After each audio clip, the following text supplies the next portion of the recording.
విరాట్ అయితే ఆఫీస్కి బయలుదేరి తనైతే సూటు బూటు వేసుకొని రెడీ అవుతూ ఉంటాడు. ఇంతలో అక్కడ ఉన్న చంద్రకళ అక్కడికి వచ్చి, ఏంటి శ్రీవారు పట్టు పంచ కట్టుకొని రెడీ అవ్వడం మానేసి సూటు బూటు వేసుకొని టిప్పు టాప్గా రెడీ అయిపోయారేంటి, ఇప్పుడు పూజ ప్రారంభం అవుతుంది కదా అని చెప్పి అంటూ ఉంటుంది. అది వినగానే అక్కడ ఉన్న విరాట్ అయితే ఇలా అంటూ ఉంటాడు, నేను సూటు బూటు వేసుకున్నదే ఆ పూజకు రాకుండా తప్పించుకోవడం కోసం. ఆఫీస్లో నాకు అర్జెంట్ మీటింగ్ ఉంది, వెళ్తున్నానని చెప్పి అంటాడు. అది వినగానే చంద్రకళ అయితే ఒక్కసారిగా నవ్వుతుంది. అలా నవ్వడం చూసి విరాట్ అయితే, ఏంటి నీకు అంత కాన్ఫిడెన్స్, నువ్వు ఏదైనా ప్లాన్ చేసావా అని చెప్పి విరాట్ అడుగుతూ ఉంటాడు. దాంతో అక్కడ ఉన్న చంద్రకళ అయితే, నేను ప్లాన్ చేయడం కాదు శ్రీవారు, అది నా నమ్మకం. మీరు వచ్చి నా మెడలో నల్ల పూసలు వేస్తారన్న నమ్మకం నాకుంది. అందుకే మీరు ఆఫీస్కి వెళ్ళినా సరే మీరు ఆ టైంకి వస్తారని నాకు ఆ నమ్మకం ఉంది కాబట్టి నాకు ఇంత కాన్ఫిడెన్స్ అని చెప్పి అంటూ ఉంటుంది. అది వినగానే అక్కడ ఉన్న విరాట్ అయితే, నువ్వు ఎలా నీ నమ్మకాన్ని నిలబెట్టుకుంటావో చూస్తాను. నేను ఆఫీస్ నుండి తిరిగి వస్తేనే కదా ఆ కార్యక్రమం జరుగుతుంది. నేను ఆఫీస్ నుంచి అస్సలు తిరిగే రాను.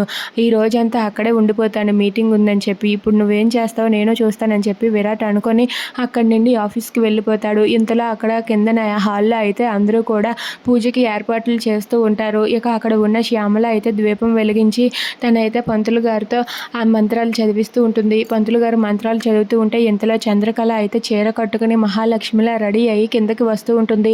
ఇక చంద్రకళ అలా రావడం చూసి శ్యామల అయితే చంద్రకళను చూసి ఒక్కసారిగా అలా ఉండిపోతుంది.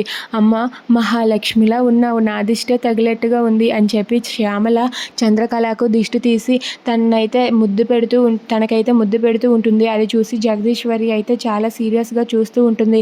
ఇక చంద్రకళ పక్కన విరాట్ లేకపోవడంతో, ఏడమ్మా విరాట్ ఎక్కడా అని చెప్పి అడుగుతూ ఉంటుంది.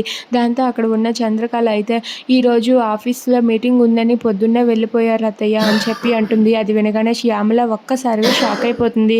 అమ్మ, ఆ పెళ్ళి కొడుకు లేకున్నా ఇప్పుడు నేను పూజని ఎలా ప్రారంభించను, అబ్బాయి వచ్చి ఇక్కడ కూర్చోవాలమ్మా అని చెప్పి పంతులు గారు అంటారు. దాంతో అక్కడ ఉన్న చంద్రకళ అయితే ఆయన ఆఫీస్కి వెళ్ళిపోయారని చెప్పి అంటూ ఉంటుంది. అది వినగానే అక్కడ ఉన్న శ్యామల అయితే కంగారు పడుతూ ఉంటుంది.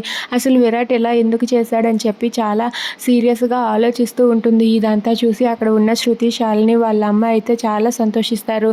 ఇక అదే పూజకు విరాట్ వస్తాడా రాడా అని చెప్పి చంద్రకళ ఎదురు చూస్తూ ఉంటుంది. If you like this video, please subscribe our channel.